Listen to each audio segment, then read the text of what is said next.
Pay attention when I'm talking to you, boy. Welcome once again. It is Monday, the 5th of August. For all you kids that had to go back to school today that are for some reason watching this video, I apologize. I know you were not ready to go back. Welcome once again to Relationship 101. I'm your ever-loving host, Superflash2099. For those who know my real name, well, then you can just substitute it when you hear that part of the video. Lucky you. This video is not really necessarily a mixed bag, but it will probably be a longer video than my last couple of ones because, man, oh man, the things that I have talked to people about in the course of last video to this video, just, I know I'm single because I have my own reasons and because I know I have my own problems, but you hear some of the stuff that people put up with, not just put up with, but the stuff that people do in relationships, and I immediately become happy that I'm single. Let's just put it like that. So we'll jump right into it. First off, I want to talk about differences. The difference is mainly between white relationships and black relationships, and also interracial relationships. So, in my entire life, I have dated 2 black women, maybe 1, depending because 1 didn't really last by my own personal standards to be an actual relationship. So I'll take 1. And I have my own reasons for that. I'm not going into it because I know that can cause all kinds of controversy and problems, but it's whatever. But I'll start with black relationships. In black relationships, there are certain unwritten rules that don't happen. There are things that you just can't say in a black relationship and expect to actually like get away with it, quite possibly not getting something thrown at you. You know, you can't, in a black relationship, okay, you can't call a woman a bitch. It's not. It's going to be walking down the street with 3 shoes, 2 on your feet and 1 in your hand. You can't call her a bitch. You can't call her money grub. You know, well, I mean, I guess you could technically call her money grubbing because if the shoe fits, the shoe fits. But you can't call her a bitch and expect her not to throw something at you because you apparently became a dumbass in the course of when y'all started dating and when you got to the point of calling her a bitch. It just doesn't happen. It's just life. You can expect her to act a certain way. You can expect her to do certain things, but that's just how it is. You know, that's the nature of most relationships in general, not necessarily just black relationships. But in black relationships, things are to a degree always more on a different level. I will say it like that because it's always about. It seems like it's always about the struggle. Because you hear people say it all the time. Struggle is real. Struggle is hard. It's tough out there for a pimp. Whatever terminology you want to use to help you get through the situation. But in a black relationship, it seems like that struggle is always foremost, like right there. Depending on the type of woman you're dating, don't get me wrong, because I know a couple of black women who, if I dated them, it would not seem like the struggle is so real. Even though the struggle would be there, it just wouldn't be so prominent.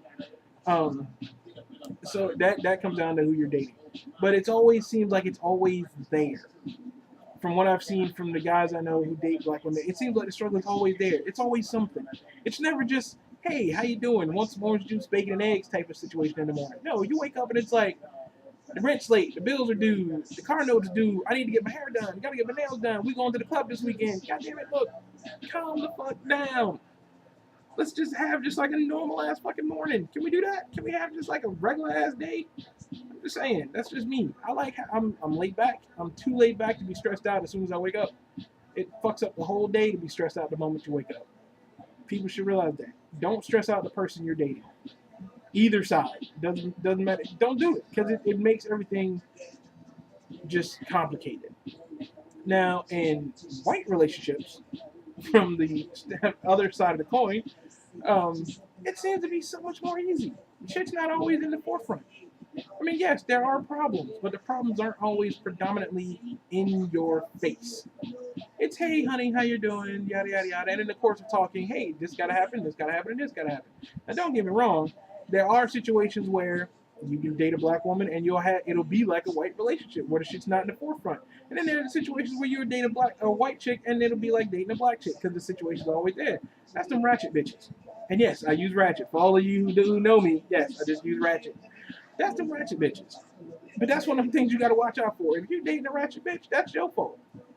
And if you sit down and you think about every chick that you've dated is kind of ratchet, maybe it's not the chicks. Maybe it's you. That's a whole nother video. Matter of fact, I will make a note to talk about that. And as far as like type of women that you date and problems that are associated with them, that's at some point in time you have to take a look at yourself, because maybe it's not them, maybe it's you. Same thing with type of guys. If every guy you date is a certain way, and shit always goes wrong for the same reasons, maybe it's not the guy. Maybe it's your unhappy ass. Another thing that I feel that I'm mad at myself that I've missed until now, but I realize that it needs to be talked about, is space. And there are two different types of space that every relationship should have. Every relationship should have space. One, there should be physical space. And two, there should be emotional space. Everybody needs space. No, actually, I'm pretty sure I covered it, but I'll go into more detail here. I don't want to be under you all the time. If we see each other all day, every day, from Monday to Friday, Saturday to Sunday, I don't want to see you. I just don't. Like, I want some time to be me. I want some time to be the person that you fell in love with, that you decided to date. I need time to recalibrate. I need time to be me, because there are two different versions of everybody. There's the you that the person is dating, and then there's the you that you are when you're not around them. And eventually, the two become the same, but it takes time before that happens. And, you have to really... I won't even make another video about that. I'll go over that now. As soon as I get done with the space here. When it comes to physical space, like I said, everybody needs time to be away. You can't be around each other all the time and expect your relationship to constantly work. Even married couples take breaks from each other. He goes to work, she goes to work, or she stays home, or however the hell it works out, but they have time to work. They have at least 8 hours of not around each other. And then they come back and say, hey, how you doing? Yada, yada, yada. They talk, they chit-chat, they get along. And it works out. Because you need time to be away from the person. How can you... Absence makes the heart grow fonder. The longer you spend not around the person, the more you think about them, the more you want to be around them, so that when you are around them, you're like, hey, I love you, I missed you, yada, yada, yada. It works better. If you're around you all the time, how can I miss you? I can't miss you if you'll never leave. I mean, and that may sound kind of mean, depending on the tone of voice you say it in, but it's the truth. I can't never miss you if you'll never leave. So I need you to leave, at least for a little while. Give me 10 minutes. Give me 10 minutes alone. I'm not just like talking that 10 minutes being like if I'm in the bathroom. Like, give me 10 minutes of me time. Like, go take out the garbage and walk around the yard. Go wash dishes while I'm not in the room. Go whatever it is you want to go do. But take 10 minutes and get the hell away from me. I mean, don't possibly say it like that unless you've been together long enough that you can say it like that. They know that you're joking and it's all okay. But give me me. Give me 10 minutes away. That's that physical space that you need. Now, emotional space is... You can't... One of the things that will constantly, without a doubt, destroy a relationship,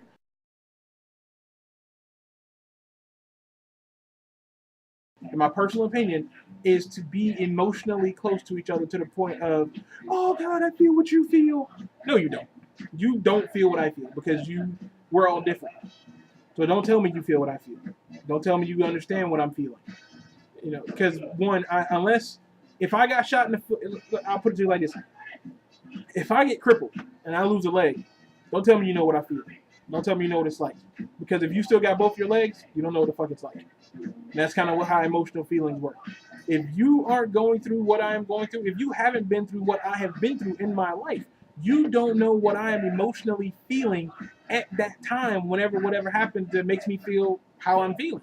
And let me be mad. I cannot make this clear enough. Let the person you are dating be upset. Let that motherfucker vent. If they want to sit there and cry their eyes out, if they want to sit there and yell at the world, if they want to punch a wall, if they want to punt a baby, make sure it's a foreign baby that can't tie it back to you, but let them punt a baby. Like, just give them a Cabbage Patch doll and let them kick that motherfucker around the park until people start looking at you funny. Let them do it. Let people be upset. People need to be upset. Why? Because bottling up anger eventually leads to bottling up stress, which leads to all kinds of problems up in here and up in here. And next thing you know, bitches be boiling rabbits and you got restraining orders. Why? All because you didn't let her be mad, or you didn't let him be mad. You leave me with no choice. I'm going to have to kick your ass. So Let people be upset. Let them be mad. Don't tell somebody that they don't have the right to be upset. Don't ask them what is being mad doing for them. It don't matter. If being mad ain't doing nothing but just letting them be mad, just let them be mad. Fuck all that. Let them be mad. Emotional space. Don't get so close to the point where the two of you share the same emotion at the same time when shit happens. Because then what's the point of dating somebody? The point of dating a person is to date somebody who essentially has qualities that you do not have. They're essentially different than you. You can have some stuff in common, but if you're emotionally exactly the same all the time, then you're essentially dating yourself. So what's the point of being with somebody? Ask yourself that question. I'm just saying. Now, the next one is all kinds of funny. It's to me, it's a matter of things that should not be allowed in relationships. To me, in my personal relationships and in any other relationship, these are things that should not be allowed until there is a ring on somebody's fucking finger. And even after that, it shouldn't be allowed until you've been married at least like 2 years or something like that. Sharing bank accounts. Inconceivable. No. We are not sharing a bank account. At no point in time should you ask me, can you get your check direct deposit? We are not sharing a bank account. Your money is your money. My money is my money. There's no our money. Unless we've gotten married, we've been married long enough that we have a bank account that is separated for the house that we both put money into to save up for whatever the house needs. Then there is house money. That's different. But when you're dating, there is no our money. There is no we've got $10. No. I've got $10. You've got a boyfriend or a girlfriend who's got $10. That's what you have. And depending on where we are in a relationship, you might not even have that. That just depends on the relationship. Letting person drive your car and stuff like that. Personal belongings. Use your personal belongings. To a degree, it's cool with personal belongings. Like if you want to use my computer, like check your email, whatever, cool. Driving the other person's car. If you do, now, I've had it happen. Like when I moved to Oregon, for those of you who know, I moved to Oregon, was with a girl, and I drove her car to get back to work. But I never took it for granted. If I thought, there were times when she felt like she wasn't getting out of the house, and I always had the car, I was like, look, cool, take me to work. You can have a car. I'm going to be at work all day anyway. So it doesn't matter to me. The car ain't going to do nothing but sit at the parking lot at work. So what do I care if you take it? Just pick me up when I get off of work. That's all I care about. Mind you, that option was never taken. And at that point, I feel if you offer, hey, I need to go to work, you're not working, you want to take me to work so you can have a car, and they don't take it, they have no room to bitch. You can't be mad at me that you feel trapped at home if you didn't decide to take the car that day. If I offered to let you take the car, if I offered them like, look, I don't have to drive the car, you can take the car, you can take me to work, and then you can have the car to do whatever. If you don't take the car, not my fault. I don't want to come home and hear, oh God, I'm bored, I've been trapped in the house all day. One, you ain't trapped. Last time I checked, there were no super bolts and guards on the door. You could have got your ass up and walked somewhere. Two, you could have took me to work and it would have all been okay. That's just me. So stuff like personal, living with each other. That's the other one I was thinking about. I had to remember it. Living with each other. Look here. I've got to, when I was younger, I thought it was all cool living with the person you dating. Like, oh God, yeah, they move in, I can see them all the time. But I'm older and wiser now. It's not the same way anymore. I don't want to be 6 months to a year. We need to be dating before we even broach the subject of living together. In the first 6 months, don't even think about being like, why don't we move in? No. I'm not thinking about living with you. We might not even make it past 6 months. Then what if I move in and then we don't make it past? Then I got to move all my shit back out and I possibly lost the apartment or wherever else. No. We hit the year status, you can start bringing it up. That's my personal thing. You should wait until at least the year period to bring up living with each other. And then, like I say, only bring it up. Don't actually do it. Bring it up. Start spending a little bit more time with each other at home in one or the other's living space so you see what it's like to actually be around each other. Because you know them well, that's great. But how well do you know them when they're in their own personal space? Like if all the time you have spent together, spending the night with each other, has been around other friends, you still don't know how they are at home because you only know them when they're around their friends. And everybody acts different around their friends. Go spend a weekend with that motherfucker at his own house or at her house, and see what they're like when they wake up in the morning. Okay, over friend's house, they may wake up every day, take a shower, brush your teeth, yada yada yada, whatever. At home, he might not do this shit every Saturday. He might wake up and it might be 3 in the afternoon before he brushes his teeth or take a shower or whatever. Spend time, really get to know each other. Not just feeling them out period of seeing each other and getting to know each other's quirks. Really get to know a person before you be like, yeah, let's shack up together, and then find out that you can't stand the fact that they like eat grapes with a fork or some shit. Like it's always the simple shit that destroys most relationships. That's why I say, take your time, get to know each other, find out what your idiosyncrasies. One of those words. Not sure right now. Little loopy payments. Get to know each other. Find out what you do like, what you don't like about each other, and whether or not it's stuff that you can live with. Because living with somebody and then find out that they do things that you can't stand, it's kind of late. You should have found all this stuff out before you started living with them. But you didn't, did you? No, you thought it would be cool to just rush in and be like, hey, we're dating, we're living with each other, we're so happy. No, you're not. You're fooling yourself. You're happy because you're still in that honeymoon phase of dating. Get into the actual dating phase, and then you'll be like, that motherfucker clips his toenails with his teeth. Oh, come on! No, it's never happened. I know sometimes I use examples of stuff that has actually happened to me, but that has never happened, thankfully. But I'm just saying, it could happen, and you could be in that situation, sitting around watching like old episodes of Friends on Netflix or some shit, and then that motherfucker hops off his socks and then starts biting off his toenails, and you're just what? like, Is you crazy? And then especially if he like reaches in to kiss you afterwards, then it's just like, oh, what the? Get to know each other before you just go all kinds of into sharing and shit.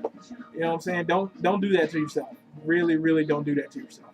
I missed interracial couples. Now, in interracial couples, when they date, it's a weird mixture because it's essentially like two cultures coming together to form like a peace pact and to get along and to see how well the world will accept them. For the most part, the world will accept it. Depends on where you live in. So it's okay. But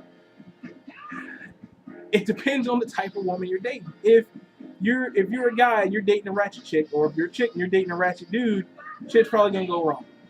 That's just reality. You end up with a chick that might get pregnant and then never end up working again, or you might get a dude who wants to do nothing but sit around and smoke weed all day, and then where you at? You busting your ass for them to sit around and drink up your money and smoke up your money, and then if the unfortunate happens and you end up getting pregnant, now this motherfucker's tied to you forever. And you already know you can't ever get nothing out of him because he was a lazy fuck before you got pregnant. Having a kid's probably not gonna make him any motherfucking better. But you were too dumb to get the fuck out when someone possibly told you to get the fuck out. And so now you're just stuck. So what do? You potentially make it worse by sticking it out and get pregnant again, and who knows. Listen to your friends when it comes to this kind of a situation. If you're in a situation and you are not entirely sure about the relationship and your friends give you some advice, they're on the outside looking in. They probably have a better view on it. I mean, and I'm not saying that this happens only in interracial relationships, but I mean, it can happen. I mean, the same ruling and advice that I just gave you applies to both types of relationships. Interracial, black and white, or white on white, black and white, whatever. It can happen in any one of those types of relationships where you end up in a situation where you're dating somebody and they end up being all kinds of ratchet. I'm just saying. I'm just trying to help motherfuckers out. I covered kids, but now I want to talk about kids and family members. If the person you are seeing, for whatever reason, always has some excuse for why they either can't be with you or take you to see family or your kids if you have kids, you need to reevaluate some shit. Because the reality is, your family is going to more than likely outlive them. At least now I know in my family, I've pretty much outlived more than my share of girlfriends that my brothers have had. Thankfully, we've hit a point in our lives where my brothers have girlfriends that I like, for the most part. So I'm not worried about outliving none of them. But them other bitches, I'll outlive you. I will out survive you. I've almost died twice and I'm still kicking. So, count your chips. But your family is important. Your family is your lifeline. When shit goes wrong in your life, your family has been there for you. Whether you want to admit it or not, 9 times out of 10, your family has always been there to help you. You may not have wanted to admit it. You may not have liked the help or the advice that you got at the time, but your family was there for you. Quit turning your back on them. Because your family will be there for you in the end also.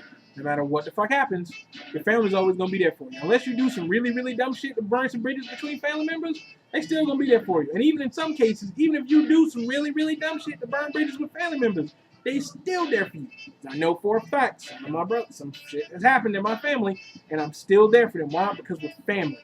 Family fucks up with each other, and we still stick it out, even if you fuck it up. We're not going to just turn our back on you and just be like, fuck you. I mean, we might for a while, but we'll eventually come back around and be like, all right, you need help, whatever, we're here for you. So don't turn your back on fucking family. Being the single friend when all your other friends are in relationships. As the single friend, don't fuck up the relationship. That's just a friendship status type of situation. If you're the single friend and your friend is in a relationship, don't fuck up their relationship by being like, oh, well, that nigga ain't shit. Oh, that bitch ain't nothing. Don't fuck up their relationship. Let them be happy. It's the same thing like if your sibling is dating somebody. Their happiness is your happiness. Let them be happy. Unless they quite possibly say something that makes you think that they aren't, and then you can give them all the advice you want to give them that helps them get out of a relationship that they are in that they are not happy with. I had some other topics I want to talk about, but I don't think I can actually remember any of them right now. I may do next week. I may actually do a video with a couple friends. I don't know yet, just to get the wait and see. So there may actually be some guest appearances by people. Who knows? And I think that is it. Until then, until next Monday, everybody, love, peace, hair grease, treat each other fairly, and if you can't be good, at least be good at it. Peace out.